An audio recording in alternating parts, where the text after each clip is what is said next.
Now, the greatest radio shows of all time.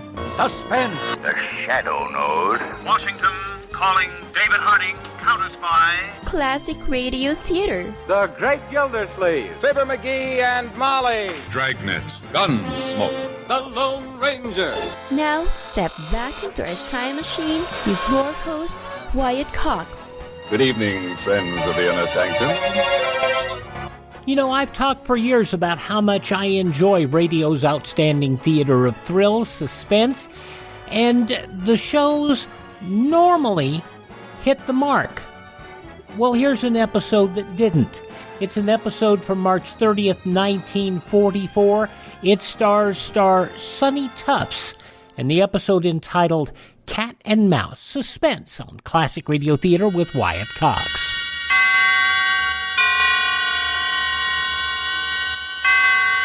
Roma Wines presents Suspense.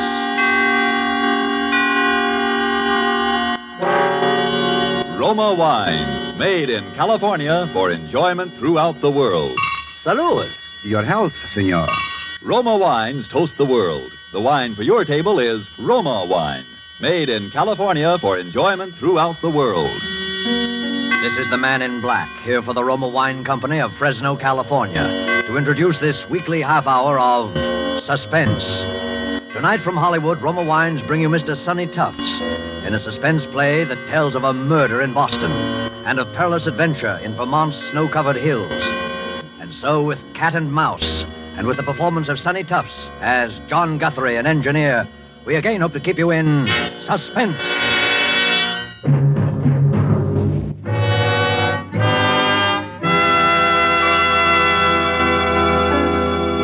W1QXL, W1QXL, W1QXL. This is W1RBX calling W1QXL, W1QXL.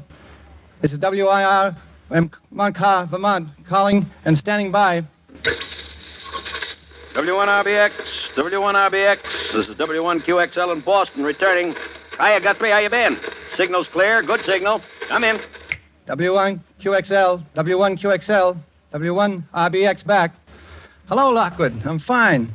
Signal's good up here. I got lots to tell you. Been trying to get in touch with you for the last couple of hours. Where you been? Out to dinner with Valentine? Go ahead.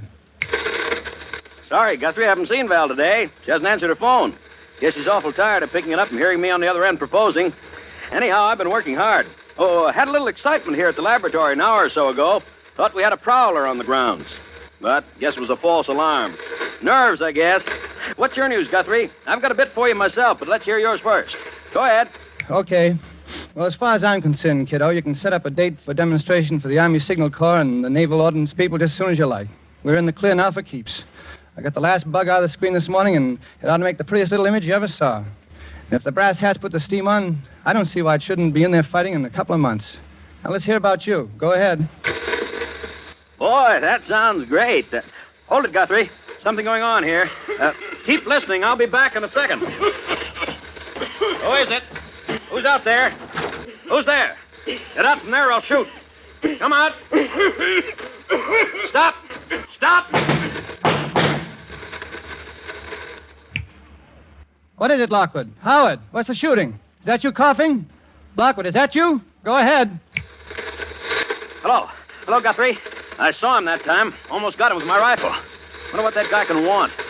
Well, I know one thing he's got, and that's a sore throat. Boy, did you hear that cough? Go ahead. I'm worried, Lockwood. Somebody must be getting wise to what we've got. We better arrange for more protection around the lab. Well, you've heard my say of it. How are you getting on with the blueprints? Go ahead.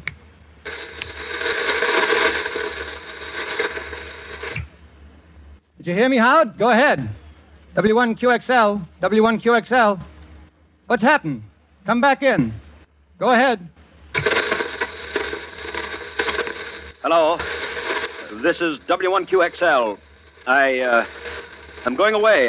I'm going skiing. I'm going skiing up in Sunbury, Vermont at the Phoenix Hotel. The Phoenix. Have you got that, Frank? Frank? What's all this about you going skiing? You've never been on skis in your life. Besides, I'm coming up to see you, and it's important. We'll get together now on the blueprints, okay? At the Phoenix Hotel. Go ahead, Frank. What's this gag calling me Frank? What's going on? I hear voices behind you. Sounds like interference. You all right? I say, are you all right? I'm leaving here for Boston in the morning. I'll bring the whole works. No, don't. And don't contact Val. If anything happens to me, the man with the cough. The man with the cough. The cough. Lockwood, what's up? You still there? Come in, Lockwood. Lockwood, come in. Lockwood, go ahead.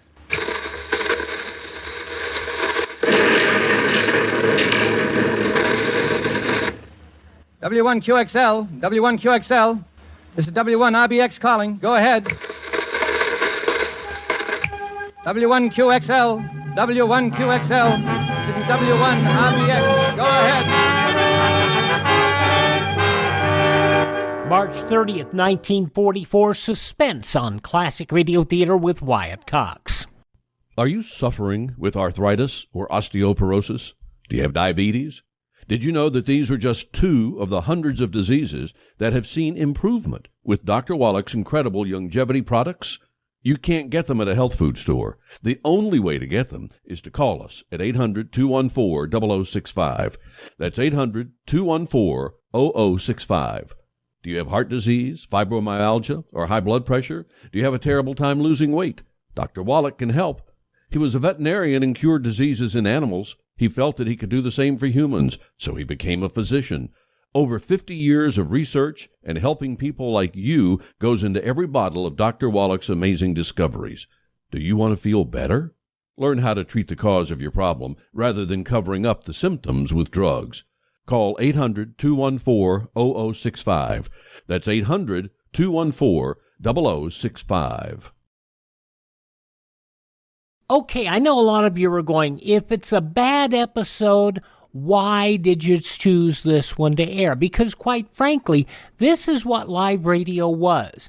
You had bad actors, or supposedly good actors who were not good on radio doing bad readings. You had cues missed, you had lines fluffed, and you hear all of that in this episode of Suspense. Cat and Mouse starring Sonny Tufts, March 30th, 1944, and we'll hear more now on Classic Radio Theater with Wyatt Cox. And now it is with pleasure that we bring back to our soundstage our star, Sonny Tufts, as Engineer John Guthrie in Cat and Mouse, a tale well calculated to keep you in suspense.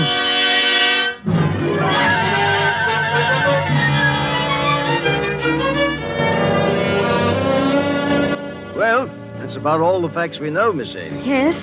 The bruises on Mr. Lockwood's head, well, a little hard to explain, as you pointed out. It was the explosion that killed him. That seems to be fairly... Dr. Vaughn, yes, the explosion may have been what actually was the final cause of his death. I take a doctor's word like you for that. But those marks and bruises, suppose he'd been beaten, hit over the head in order to make him... In order to make him what? But I can't say any more, Dr. Vaughn. I don't know quite what I'm talking about anyhow, I guess. You see, Howard had been experimenting with something. He had a collaborator. Collaborator? Yes, I don't know who. Howard would never... Well, he used to talk to this other man on shortwave. They both had shortwave sets. Radio hams, you call them. Those amateur radio operators. Yes. Well, I must go. Oh, let me help you with your coat, Dr. Vaughn. Oh, thank you. I must say that after talking to you, I'm partly convinced, Miss Ames, but murder's a pretty difficult thing to prove, especially in this case, and... Oh, excuse me. I'll be going then. Hello?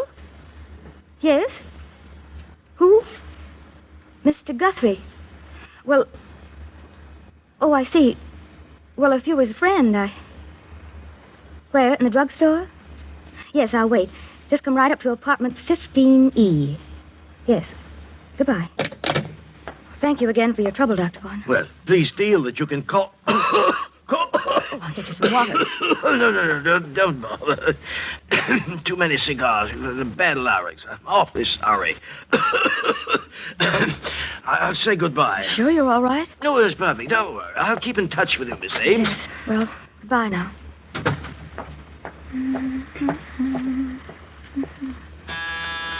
Oh, just a minute.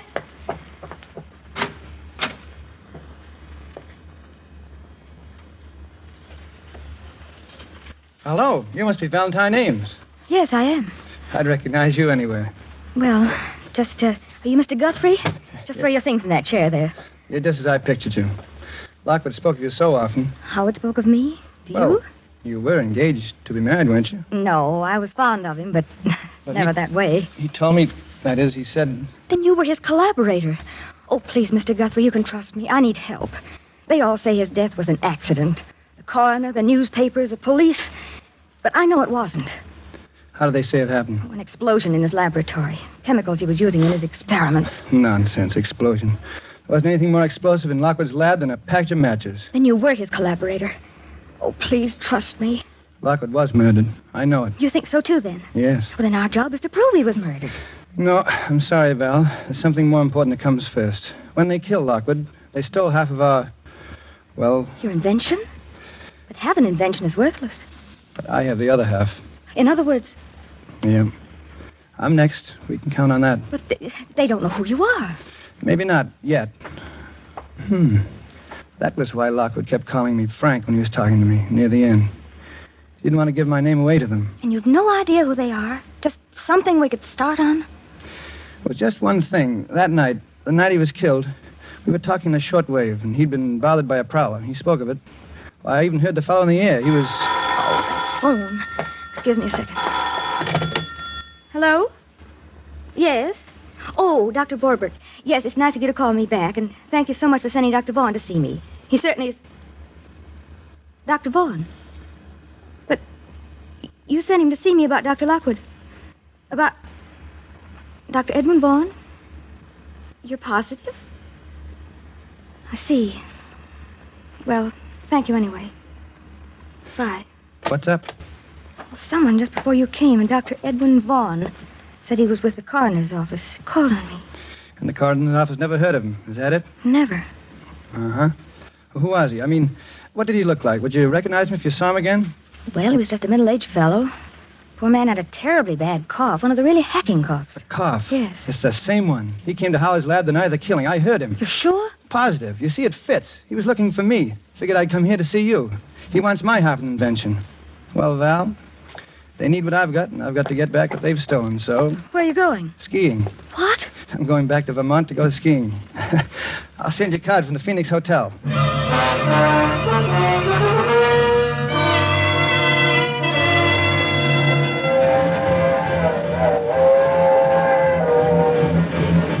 Next up is Sunbury, Vermont. Sunbury! Bring me an orangeade, Porter. Well, hello. You're new up here. Beg your pardon? You're going to the Phoenix Hotel, of course. Get so you know a skiing fan when you see one. I know most all the Phoenix crowd. This must be your first trip to the Phoenix, huh? Yeah, it is. Name's O'Brien. John Guthrie. Excuse me. Do they serve drinks in this lounge car? Yes, they do. Yeah, you're new, too. Well, yes, I've only been in the States a few weeks. Oh, no. I mean new to our weekend skiing contingent. Skiing contingent? Yeah. Oh, yes. I'm O'Brien. That's Mr. Guthrie. What'd you say your name was? Well, I'm... Thanks, Porter, thanks. And bring me a couple more cigars, will you? Here, take one of mine while you're waiting, Mr. O'Brien. Oh, thank you. Now, that's what I like about the Phoenix crowd. They're sociable. Everybody pals with everybody else. Sounds very pleasant. Yes, I suppose so. Well, well, anyway, you wait. By Monday, everyone in the place will be calling you by your first name. Oh, really?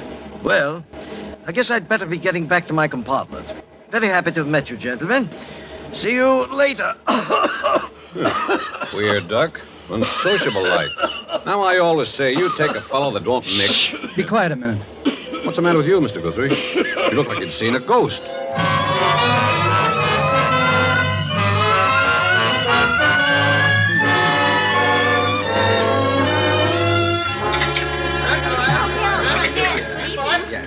Good evening, Mr. Guthrie. I trust you're feeling refreshed now, sir. Yeah, 3 hours sleep and a long walk was just what I needed. Any messages for me? No, sir.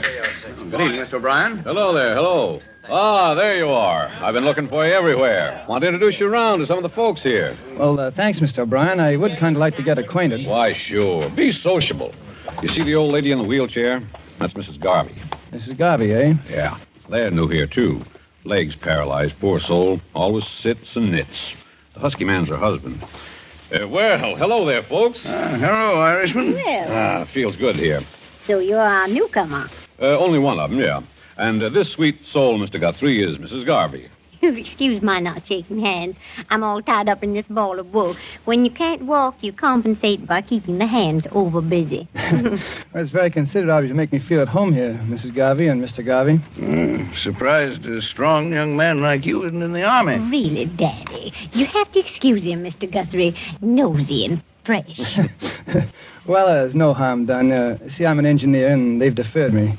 Theory is I'm doing my share as is, I suppose. Yeah. I'm a promoter myself. Here, Daddy. Hold out your hands. That's it. Now, don't wiggle or my wool will slip. And I'm not in the army because I'm too old. Took advantage of the over 38 law. I'm 59. He's a card, isn't he? Sure is. Just what is a promoter, Mr. Garvey? Careful, Daddy. Those knitting needles almost stuck you then. They're special needles, Mr. Guthrie. Sharp. Why, they could cut ice or pierce wood. Or kill a man. Yes. Yes, I'll be careful, Mother. So you're an engineer, Mr. Guthrie. I knew an engineer. Fine boy. Oh, I remember him. He was a dear boy. Anybody I know? No. Thought I'd try to get him to come up here. Was working on an experiment I was very much interested in. Wouldn't do business with me, though. Yeah? Now, bring your hands together, Daddy. That's a good boy. Fine. Daddy has such big, strong hands, yet they're so gentle. Well, the boy's dead now. Met with an accident, I think. Really? What did you say his name was? Howard Lockwood. Yes, Lockwood. He had a collaborator I've been trying to locate. He and I could really have a long talk. Say, by the way, Guthrie, have you seen that bird, the unsociable one we came up in the train with? No, I haven't. He's probably a big businessman. He seems so nervous. I tell you, it doesn't pay. Be sociable. Business can always wait. Definitely. When I see how little you fellas get out of life, I thank heavens I had the sense to retire. How long have you been retired, Mr. O'Brien? Be 4 years in June. You were in business for yourself? No, I was a professional man. Oh, I see. Medicine? No, detective. I was with the FBI. FBI?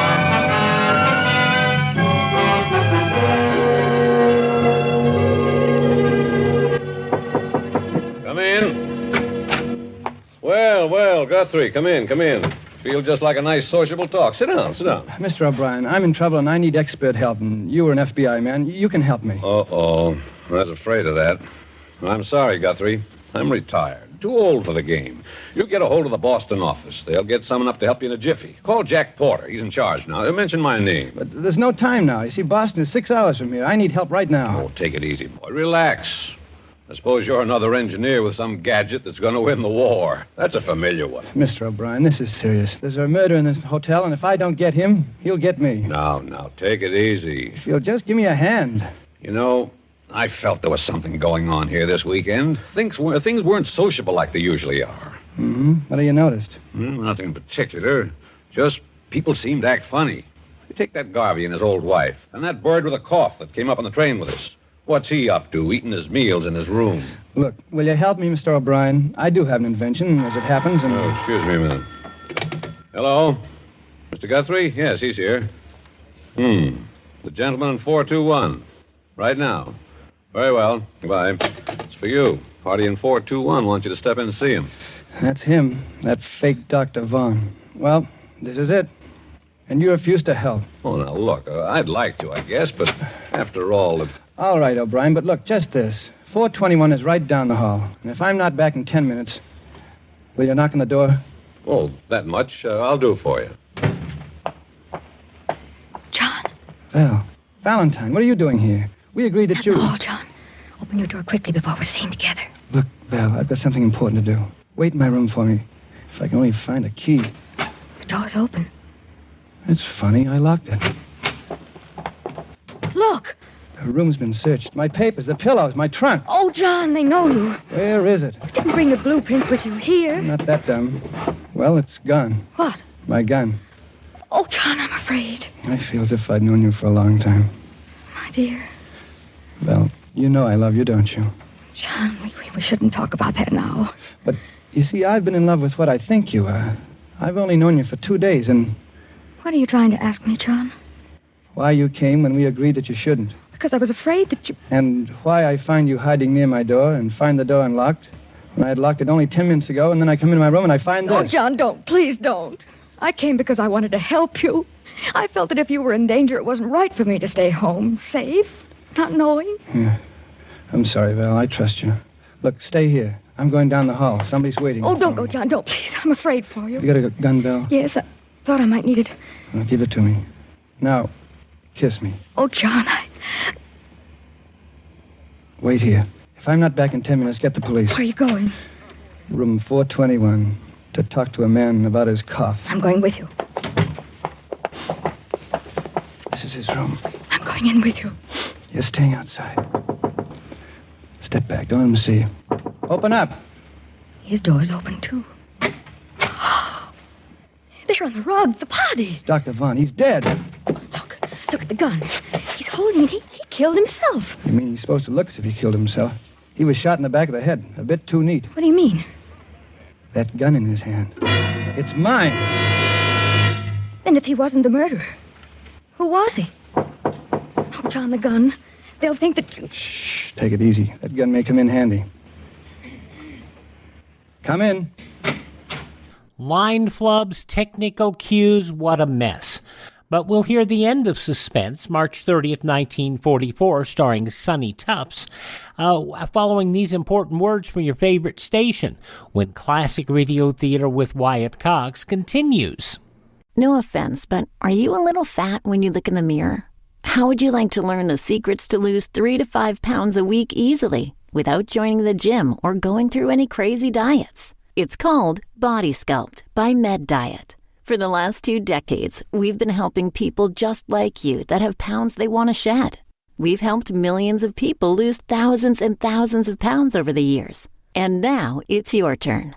Learn the secrets of how to lose weight with one simple phone call. You'll see an amazing difference in a matter of days. Don't believe us? We'll offer you a money-back guarantee.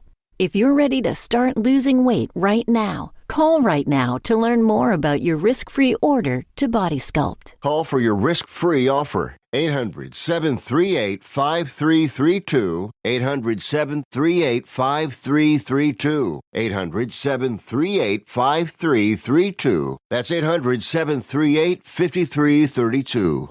Are you in bad pain? You know what I mean. Your knees hurt. Your shoulder hurts. Your elbow and back are constantly killing you. And I'm sure you've tried every pain pill or cream available at the drugstore. Am I right? Well, here's something you haven't tried. Pain Magic. Pain Magic is not available at any drugstore. The only place you can get it is by calling the special toll-free number I'm about to give you. And to make things even better, call right now and find out about our buy one, get one free offer.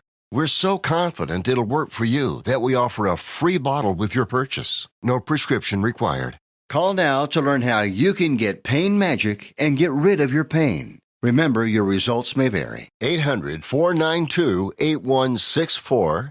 800-492-8164. 800-492-8164. That's 800-492-8164.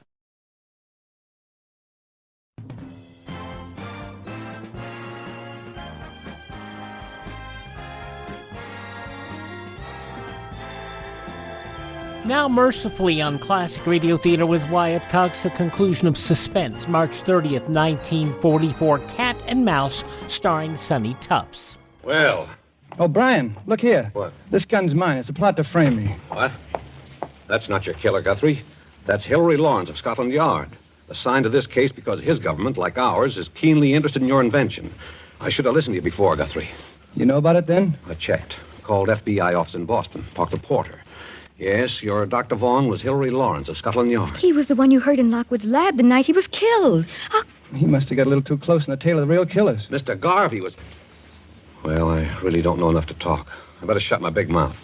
But I think I know. You know the killer? No, but I have no proof. Without proof, Guthrie, you'll be held for the murder of Lawrence. That's obvious. We've got to get our other evidence before someone finds the body. Yeah. You know, there must be a hideout around here they operate from. There's a cabin about a mile to the left from the top of the ski jump. I saw it one day when I got lost. I've got a funny hunch it might be the place.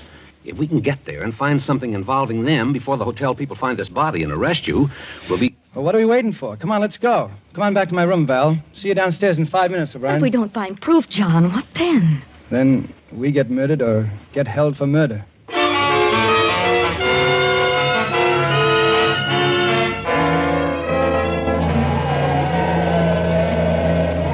cabin's dark. Yeah, one of these keys must fit. Ah, that one does it. Softly now. Mr. Guthrie, I'll take Miss Ames's gun. You're too impulsive. Thanks. Well, there's no one here. Draw the shade, please. I better keep a lookout on the road. Someone may come. That's a good idea. Now, this is what I call a real sociable evening. Look, a note. And it's addressed to me. Well, we're in the right place then. Read it. Guthrie, 200,000 in cash for your blueprints, and you can get the cash first, wherever you designate, with no questions asked as to what government gets them. Why those... Calmly, my boy.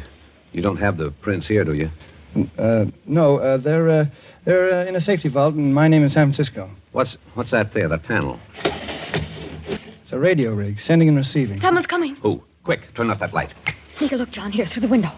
It's Garvey, and he's alone. Alone? Are you sure? Where'd he put that wife of his? Take another look. He's alone, all right. I knew she was a phony. She does too much knitting. I wonder where she is. All right, Miss Ames, out you go, quickly. Get to the foot of the road before he does. It's your car, understand me. Yes. You're lost, looking for a way back to the Phoenix. Delay him from coming in here. I'll go outside. You search the place, O'Brien, with Val. Now, let the girl go. Her best weapon is her charm. Hurry now. Stall him as long as you can. Good luck. Don't worry. I can see them from here. Look at it. Shortwave. Yeah. With this outfit, Garvey could hear Lockwood and me talking over our work. Yeah. Pretty clever operator, I'd say. Can you see Val? Yeah. She's getting near him now. Brave girl, that one. The best. There she is. He's seen her. Let me have a look. See them? Over my finger, between that row of trees. Yeah, she's talking to Garvey now. She'll stall him. Yeah. Hey, come on, O'Brien. Let's start searching this place. Wait a minute. Look, they're coming this way. The two of them. Well, I should have known. Val? Oh, no, it can't be. Sorry, Guthrie, but you're seeing right. The girl's with Garvey. But she loves me. I know it. She's honest. I swear it. They're coming up the path. You stand behind the door. I'll stand up on the balcony and cover them from behind with a gun. You all set, Guthrie? All set. You spring out on them as they close the door, and I'll cover you from here. Val, Garvey, duck. He's got the gun. Above. Oh, my arm. O'Brien. All of you reach. Don't stoop for that gun, Guthrie. Up with your arms. Three of you are going to join the late Mr. Lockwood.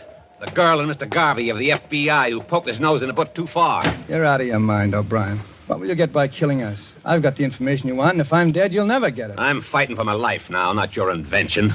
With you three out of the way, I've got a chance. A fire in this lovely cabin will do the job nicely. Now get into that closet, all of you. Get started. You're missing one, O'Brien. My wife. I'm not worrying about that. Drop your gun, Mr. O'Brien. That point you feel in your back is my knitting needle. Drop it.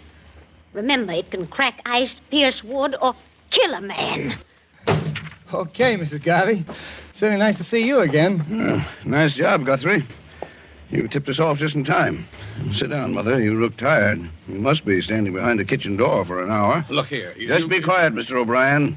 Formerly of the FBI. Kicked out for improper conduct, he was. The service has had its eye on you ever since, my friend. Yeah, you see, you made a slight error, O'Brien, when you said you'd call the porter of the Boston FBI office. The outgoing lines from the hotel have been out of order since 5 o'clock. Oh, your arm, Daddy. Here, let me bandage it. You better get going and have it looked after.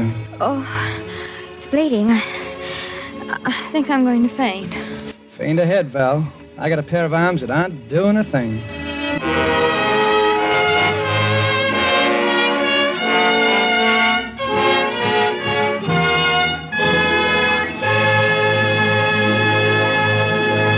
And so closes Cat and Mouse, starring Sonny Tufts, tonight's tale of Suspense. Mr. Tufts appeared through the courtesy of Paramount Pictures and will soon be seen in the Paramount picture, I Love a Soldier. This is Sonny Tufts, and I hope you enjoyed our suspense play this evening. I know I had a good time. I'm looking forward to next week's show, and I know you must be, when that remarkable actress, the Academy Award winner, Madame Katina Paxinu, will be the star of Suspense. Suspense is produced and directed by William Spear. Next Thursday, same time, you will hear Katina Paxinu in Suspense. Presented by Roma Wines. Made in California for enjoyment throughout the world. Sonny Tufts, best known for his time as a contract player at Paramount. He had roles in the movie So Proudly We Hailed and starring in the cult classic Cat Women of the Moon. Sonny Tufts in an episode of Suspense, March 30th, 1944 on Classic Radio Theater with Wyatt Cox. You clean everything else in your house, why don't you clean the air? It's easy to do with an Eden Pure Thunderstorm air purifier. They're under $200 for a 3-pack. You can put one in the kitchen, you can put one in the living room, you can put one in that room that you always flush. Go to EdenPureDeals.com, put in my promo code CLASSIC3 and you'll save $200. EdenPureDeals.com, discount code CLASSIC3 and you'll also get free shipping. The MyPillow.com clearance continues. Roll and go anywhere. MyPillow's $9.99. The Body Pillow $39.99. And MyPillow bath sheets on sale 50% off. Use my promo code USA. Go to MyPillow.com/radio specials. You'll also get a free copy of Mike Lindell's book. MyPillow.com/radio specials. Use promo code USA or 1-800-951-8175. Now, a much better executed program, an episode of the soap opera Claudia. This originally broadcast March 30th, 1948. And now, Claudia.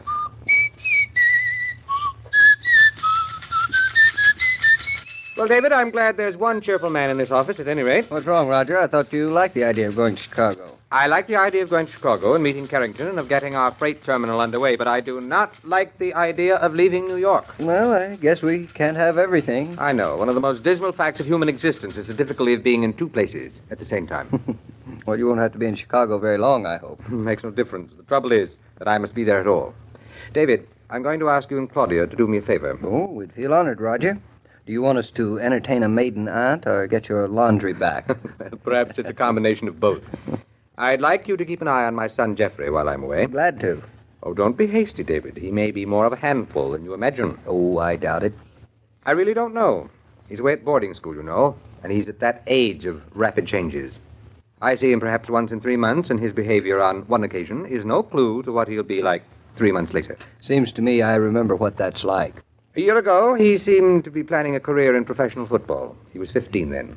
Last fall, he was determined to become an art critic. Around Christmas, I had an actor for a son. And now, David, well, in a few hours, you will know more about Jeffrey than I do. When's he coming to New York?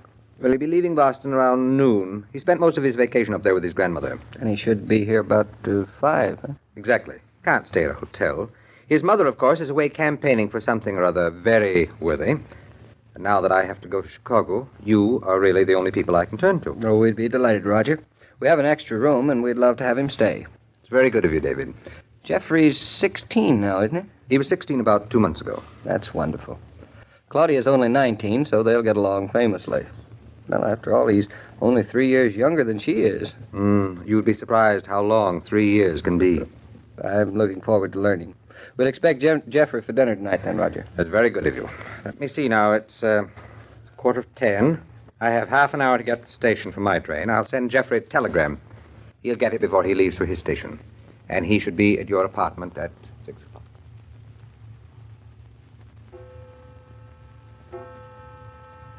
David, it's 6 o'clock. Jeffrey should be here any minute. He should be if he can find the place. Why shouldn't he find it? Oh, maybe he doesn't want to spend the night with a couple of old fogies. David, you are not an old fogey. In fact, you're not even a young fogey. Thank you very much. You're welcome. You overwhelm me with your flattery. I've never heard of a young fogey. Have you? How could there be young fogies? There wouldn't be anything left for them to become when they get old. Do you think we're ever going to become old? I can't imagine. I'm old already. Old and foolish. I can't even learn any new trick. I mean really old, with gray hair and rheumatism. Got rheumatism already. Hand me my pipe, old lady. Just a minute. I steered my rocking chair, puffing away and watching the world go by and thinking to myself about the days when I was young. Here's your pipe, Granddad. Do you think you can manage to light the match yourself? Well, Daddy, I could have one last wild fling and try to light my own pipe myself. David, listen, what do you think Jeffrey's going to want to do for entertainment? Maybe play with the dog. He's 16, you said, not 6. Now, what can you do to entertain a boy 16? Roger didn't seem to know. Well, the first thing you've got to do is to stop thinking of him as a boy. You aren't much more than 16 yourself. Madam, I'll never see 25 again. And I was 16 only 3 years ago. That's what I said to Roger. But he said those were a very big 3 years. Oh, men, really. No wonder there's so much juvenile delinquency.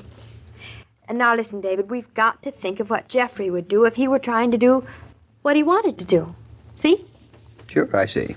I see you don't know any more about 16-year-old boys than I do. David, I was just 16 a little while ago. Wouldn't you have married me if I was still 16? Stop this right now.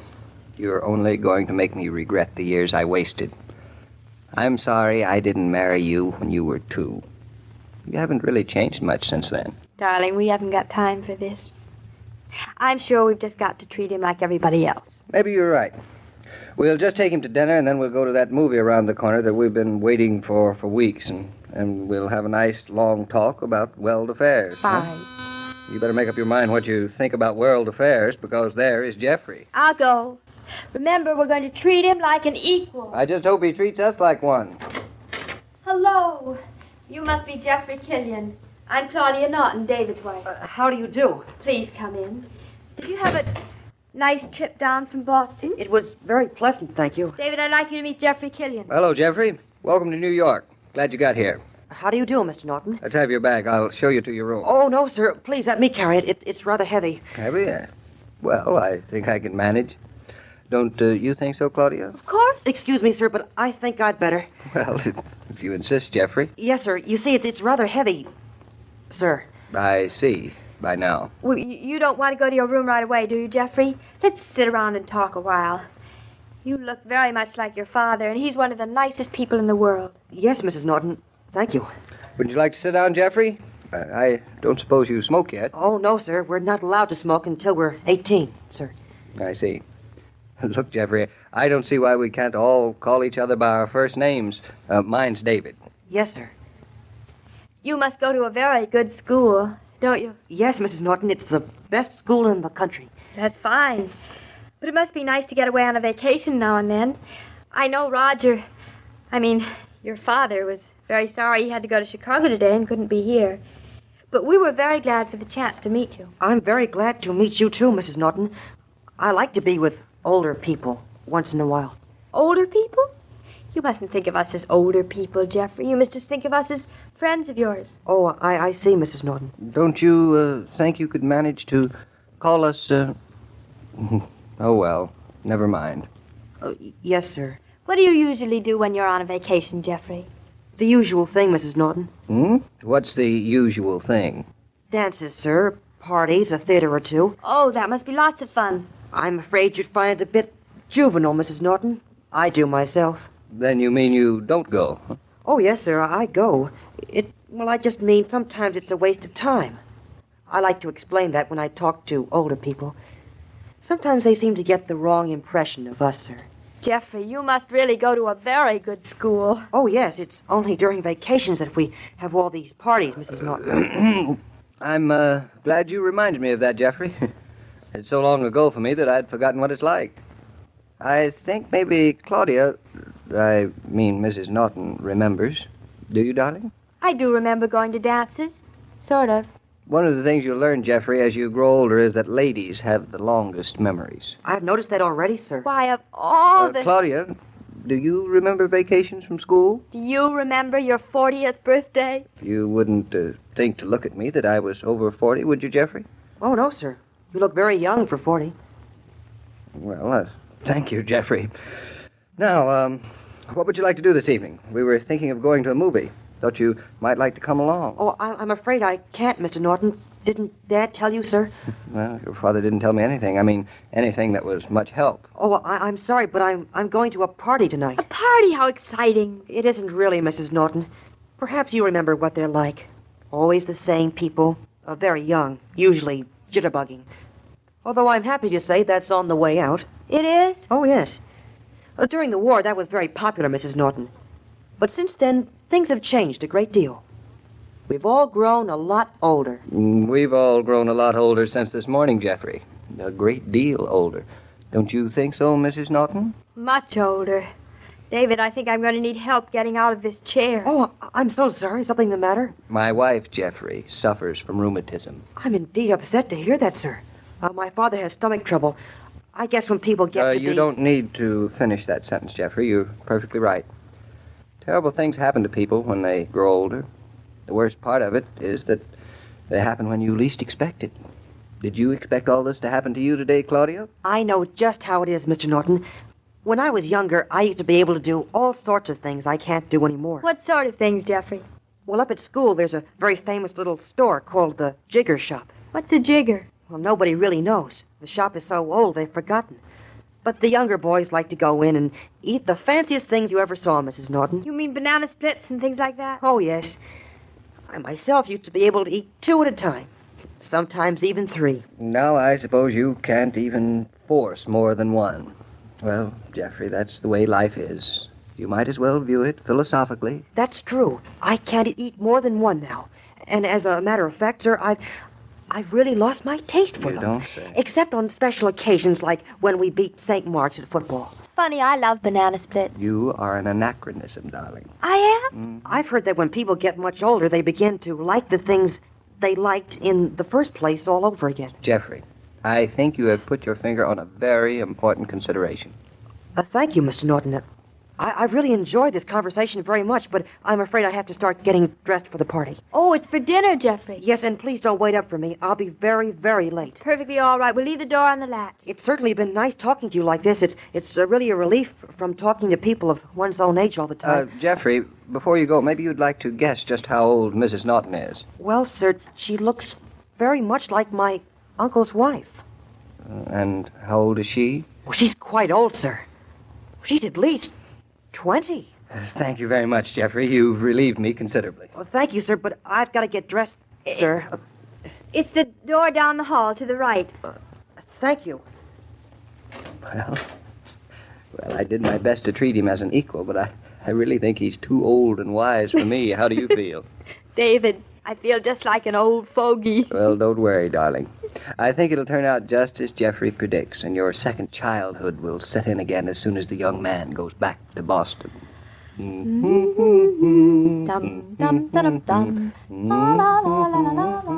If a lady of the house sometimes shows less enthusiasm for unexpected guests than her husband does... Excuse me, Mr. King, sir. Oh, yes. Yes, certainly, Jeffrey. Glad to see you. You enjoying your vacation? I certainly am, sir. And I hope I won't awaken Mr. and Mrs. Norton when I get home from the party this evening. Do they retire very early, sir? Oh, not always, Jeffrey. In fact, I hear tomorrow night after you've gone, Claudia and David are going out to paint the town red. Maybe you've given them an idea or two. Mr. and Mrs. Norton are going to a nightclub, did you say, sir? Well, that's what I understand, Jeffrey. I hope you won't disapprove of what happened. I'll try not, Mr. King, but I think, sir, I'd better hear what happens. I should hate to have been a bad influence. Well, Jeffrey, I don't think you have, but we'll see. And as I was about to say... Every day, Monday through Friday, Claudia comes to you transcribed with the best wishes of your friendly neighbor who bottles Coca-Cola. So listen again tomorrow at the same time. And now this is Joe King saying au revoir. And remember, whoever you are, whatever you do, wherever you may be, when you think of refreshment, think of Coca-Cola. For ice-cold Coca-Cola makes any pause the pause that refreshes. And from March 30th, 1948, Claudia on Classic Radio Theater with Wyatt Cox. It's very important that you support the advertisers of this radio station. They pay the bills to keep this program and this radio station on the air. So do business with you can, won't you please? And by the way, would you drop this station a card or a letter? Let them know that you're listening. Give them your support. They deserve it because they keep us on the air here. Alrighty, and also, if you would do me another favor, if you miss a day on this station, you do not have to miss a single show, because all of our shows are available through iHeartRadio, Spotify, Spreaker, TuneIn, Apple Podcast, Google Podcast, or through Amazon. All you have to do is search for Classic Radio Theater with Wyatt Cox. That's Classic Radio Theater with Wyatt Cox. Our shows are also available on demand through my webpage, which is classicradio.stream. There, not only can you stream our shows on demand, you can learn more about building a classic radio collection of your own. You can find all of our social media links, and you can contact me there. classicradio.stream. Thanks for tuning in. I'm Wyatt Cox, and tell all your friends the great radio shows are right here at this spot on the dial. Classic Radio Theater with Wyatt Cox on your favorite radio station.